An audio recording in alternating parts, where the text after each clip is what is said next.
Hello વિદ્યાર્થી મિત્રો, હું ધવલ સદાતિયા નવનિર્માણ વિદ્યાલયના ઓનલાઈન ક્લાસીસમાં ફરીથી સ્વાગત કરું છું તમારું. તો આજે આપણે જોઈશું ધોરણ 6 વિષય ગણિત પ્રકરણ નંબર 13 સમમિતિ. તો આ સમમિતિ કેને કહીશું આપણે? સમમિતિ એટલે શું? સમમિતિનો આપણે સાદો અને સિમ્પલ સીધી ભાષામાં અર્થ કરીએ એટલે સમમિતિ એટલે સરખાપણું એવું થાય. શું થાય? તો કે સરખાપણું. જે કોઈ વસ્તુમાં તમને સરખાપણું દેખાતું હોય તો એને આપણે સમમિતિ કહી શકીએ. અને ગણિતની ભાષામાં હવે આપણે જોઈએ કે સમમિતિ કેને કહેવાય. તો કે કોઈ પણ આકૃતિ આપેલી હોય તો એના તમે બે સરખા ભાગ કરો, પણ કેવા ભાગ કરવાના? તો કે એકબીજા ઉપર બંધ બેસતા આવે એવા. તમે કોઈ પણ આકૃતિના બે ભાગ કરો કે જે એકબીજા ઉપર બંધ બેસતા હોય તો તમે એવું કહી શકો કે આપેલી આકૃતિ સમમિત છે. અને જે જગ્યાએથી એવા બે ભાગ કરવામાં આવે છે એ રેખા જે તમને મળે, જે એ જગ્યા તમને મળે એ જગ્યાને સમમિતિની રેખા કહેવામાં આવે છે. તો આપણે આ આખું ચેપ્ટર સમમિતિ ને આખું આકૃતિ ઉપર આધારિત છે. તો આપણે એ ચેપ્ટરને ડાયરેક્ટ સ્વાધ્યાય પોથીની અંદર જ જોશું કે સમમિતિ કઈ રીતે હોય. તો જોઈએ પહેલા થોડીક વ્યાખ્યા જોઈ લઈએ સમમિતિ કેને કહેવાય. તો પ્રથમ આવશે ચારે બાજુથી સરખી માપ ધરાવતી, ચારે બાજુથી સરખી માપ ધરાવતી આકૃતિ હોય ત્યારે તે સમમિત આકૃતિ છે તેમ કહેવાય. શું કીધું મિત્રો? તો કે ચારે બાજુથી સરખી માપ ધરાવતી આકૃતિ કોઈ હોય તો આપણે એ આકૃતિને સમમિત આકૃતિ કહી શકીએ છીએ. એટલે કે સરખી આકૃતિ હોવી જોઈએ. બધી બાજુથી આકૃતિનું માપ કેવું હોવું જોઈએ? તો કે સરખું માપ હોવું જોઈએ. તો જ આપણે એવું કહી શકીએ કે આ આકૃતિ સમમિત આકૃતિ છે. ઉદાહરણ તરીકે તમે કોઈ પણ વસ્તુને લઈ શકો છો. સાદી સિમ્પલ વાત કરી તો ચોરસનું માપ કેવું હોય? તો કે બધી બાજુથી સરખું હોય તો આપણે એવું કહી શકીએ કે ચોરસ રહ્યો એ સમમિત આકૃતિ છે. એના પછી આગળ વાત કરીએ તો કે સમમિતિની રેખા કેને કહેવાય? તો જે રેખા ચિત્ર કે આકૃતિના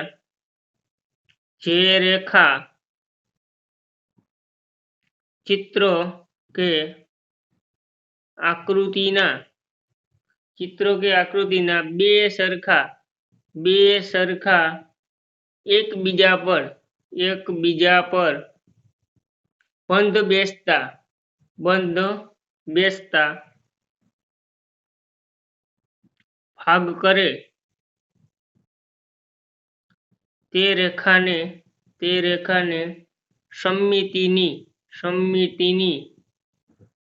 રેખા અથવા અરીસાની રેખા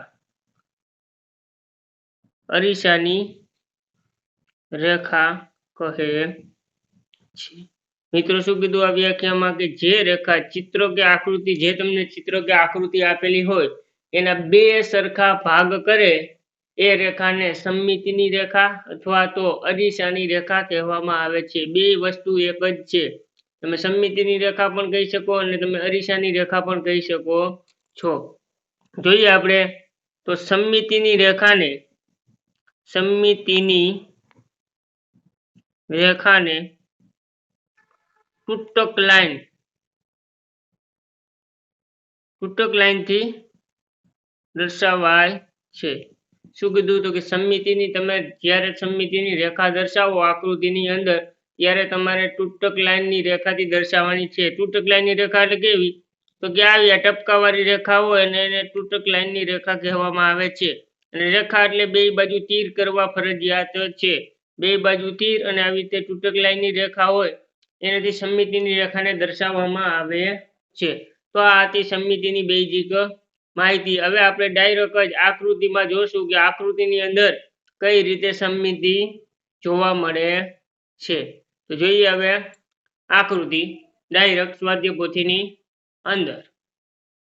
તો જોઈએ મિત્રો આપણે આકૃતિ કે આકૃતિની અંદર સમમિતિની રેખા કઈ રીતે દર્શાવવામાં આવે છે. તો જોઈશું આપણે આકૃતિ. તો તમને દેખાય છે કે નીચે આપેલા ચિત્રમાં સમમિતિની રેખા દોરો એવું ટાઇટલ મારેલું છે અને નીચે આકૃતિઓ આપેલી છે.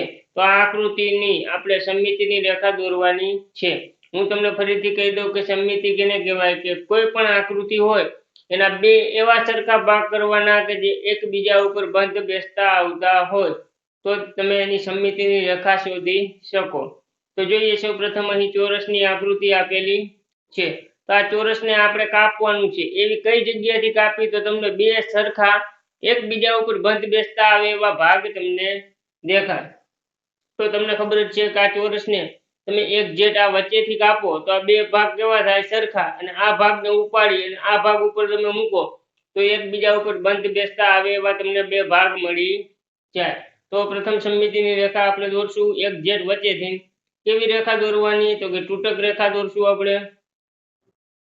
તમારે બધાને ફૂટપટ્ટી માપપટ્ટીથી રેખા દોરવાની છે, હાથેથી કોઈ દોરવાની નથી. આ એક રેખા દોરાઈ ગઈ, બે બાજુ તીર કરી દો એટલે તમને આની આ એક આકૃતિની અંદર પ્રથમ સમમિતિની રેખા મળી ગઈ.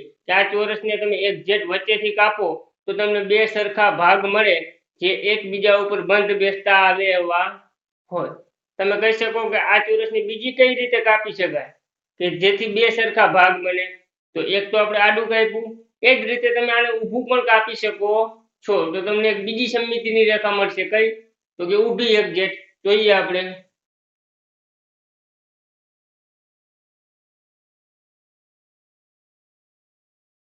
એક આવી રીતની તમને ઊભી સમમિતિની રેખા પણ મળી શકે છે. આ બે જગ્યાથી તમે કાપો તો તમને બે સરખા ભાગ જ જોવા મળશે. હવે કોઈ રેખા મળે આ જ આકૃતિની અંદર, આ આકૃતિને કોઈ ત્રીજી રીતે કાપી શકાય કે જેથી બે ભાગ સરખા હોય તો કે હા, હજી કાપી શકાય. આવી રીતે તમે આડું કાપો આ આકૃતિને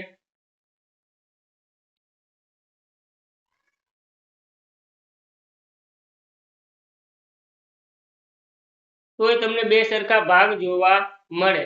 તો હવે કોઈ રીતે કાપી શકાશે આડી તો કે હા, આ જ રીતે જે આ બાજુથી આડી કાપેલી છે એ જ રીતે તમે આ બાજુથી પણ આડી કાપી શકો છો. તો આ બાજુથી પણ આપણે એક સમમિતિની રેખા દર્શાવી દઈએ.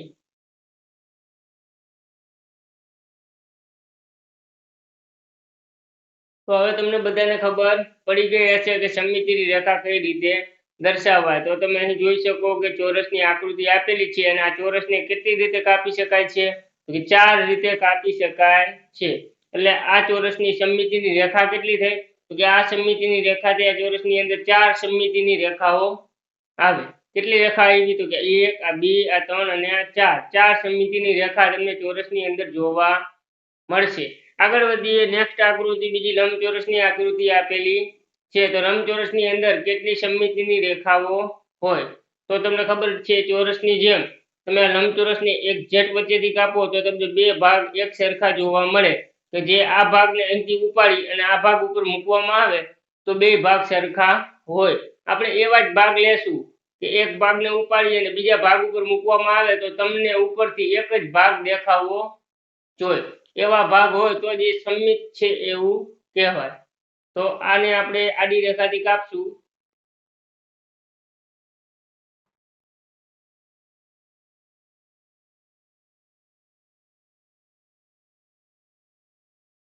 તો તમે જોઈ શકો છો કે અહીં તમને બે સરખા ભાગ જોવા મળે છે. તો તમને એક રેખા મળી જાય. હવે તમને ખબર પડી ગઈ કે બીજી રેખા કઈ રીતે લંબચોરસની અંદર જોવા મળશે. આ જ રીતે તમે લંબચોરસને જો આવી રીતે ઊભું કાપો તો પણ તમને સમમિતિની રેખા જોવા મળશે. તો જોઈએ એક જેટ વચ્ચે. મિત્રો અહીં એક જેટ વચ્ચે હોય તો જ સમમિતિની રેખા કહેવાય. એક જેટ વચ્ચે તમારે રેખા દોરવી પડશે. તો અહીં તમને બે રેખા લંબચોરસની અંદર જોવા મળે છે. હવે ત્રીજી રીતે લંબચોરસને કોઈ રીતે કાપી શકાય જેથી તમે કહી શકો કે લંબચોરસ સમમિત છે તો તમે કહેશો હા કે આડી રેખા આવી રીતે. તો મિત્રો અહીં આડી રેખાથી કાપો તો આ આકૃતિ સમમિત થતી નથી. કેમ તો કે આ બે જગ્યાએ આ બે ટુકડા પડે એ સરખા માપના થતા નથી. હવે અહીંથી તમે કાપો આ લંબચોરસને તો હવે આ ટુકડો ઉપાડી અને આના ઉપર મૂકો તો બંધ બેસતો આવશે નહીં, બંધ બેસતો આવશે નહીં. તેથી લંબચોરસની અંદર ફક્ત બે જ સમમિતિની રેખાઓ જોવા મળે છે. કેટલી જોવા મળે છે? બે રેખાઓ. આગળ વધીએ તો એક વર્તુળની આકૃતિ આપેલી છે, તો તમે વર્તુળને કઈ જગ્યાએથી કાપશો તો તમને બે સરખા ભાગ જોવા મળશે. તો વર્તુળને એ જ રીતે એક્ઝેક્ટ વચ્ચેથી તમારે કાપવું પડશે. વચ્ચે એટલે કે કેન્દ્રથી, વર્તુળના કેન્દ્રમાંથી પસાર થતી હોય એવી રેખાથી તમે કાપો તો તમને બે સરખા ભાગ જોવા મળશે. તો આ બે સરખા ભાગ થઈ ગયા. એવી જ રીતે હવે તો કે ઊભું પણ કાપી શકો.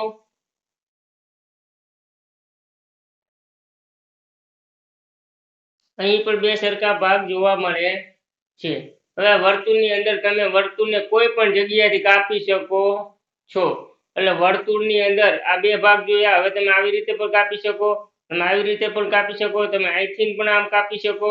ગમે રીતે વર્તુળને તમે બે સરખા ભાગ કરી શકો છો. માટે અહીં વર્તુળની અંદર અસંખ્ય સમમિતિની રેખાઓ જોવા મળે છે. કેટલી? તો અસંખ્ય સમમિતિની રેખાઓ જોવા મળે છે. પણ શરત માત્ર એટલી છે કે કાપવાનું ક્યાંથી? તો કે વર્તુળના કેન્દ્રમાંથી પસાર થતી હોય ને એવી બધી રેખાઓ હોવી જોઈએ, તો જ તમને અસંખ્ય સમમિતિની રેખા જોવા મળશે.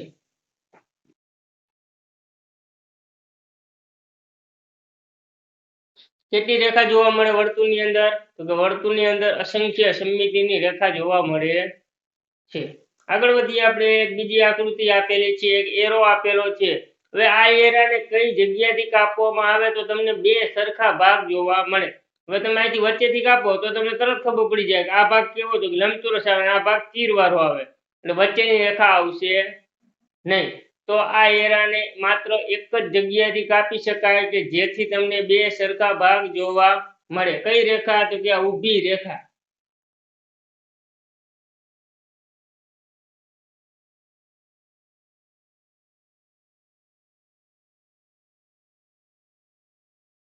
આ એરાને માત્ર એક ઊભી રેખાથી એક્ઝેક્ટ વચ્ચે ઊભી રેખાથી જ કાપી શકાય, જેથી તમને આ બે બાજુનો ભાગ કેવા જોવા મળે?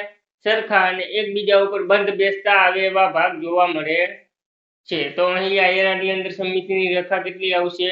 તો કે આ એરાની અંદર એક જ સમમિતિની રેખા જોવા મળશે. બાજુની આકૃતિ કઈ આપેલી છે? તો કે બાજુમાં તમને એક ખૂણાની આકૃતિ આપેલી છે. તો આ ખૂણાને તમે કેટલી રીતે કાપી શકો? તો આ ખૂણાને માત્ર એક વચ્ચેથી એક્ઝેક્ટ પસાર થતી એવી રેખાથી કાપી શકાય કે જેથી તમને બે સરખા ભાગ જોવા મળે છે. બે સરખા ભાગ જોવા મળે છે. આગળ વધો તો એક સ્ટારની આકૃતિ આપેલી છે. આ સ્ટારને તમે કેટલી રીતે કાપી શકો? તો સ્ટારને તમે કેટલી રીતે કાપી શકો? તો 1 2 3 જેટલા પણ સ્ટારના જે એરો આપેલા છે એટલી રીતે તમે કાપી શકો છો. જો તમે પ્રથમ આપણે અહીંથી કાપીએ,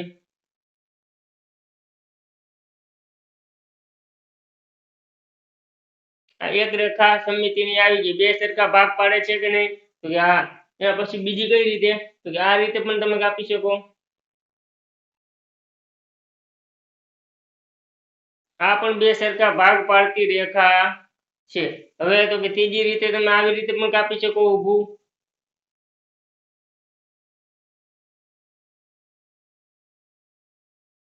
તમારે મિત્રો પેન્સિલ અને ફૂટપટ્ટીથી જ રેખા દોરવાની છે, હાથેથી કોઈ દોરવાની નથી.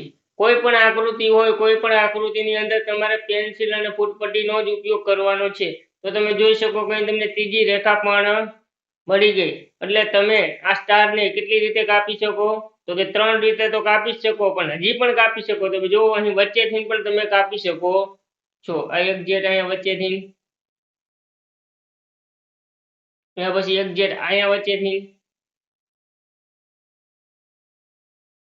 એના પછી એક્ઝેક્ટ આ વચ્ચેથી.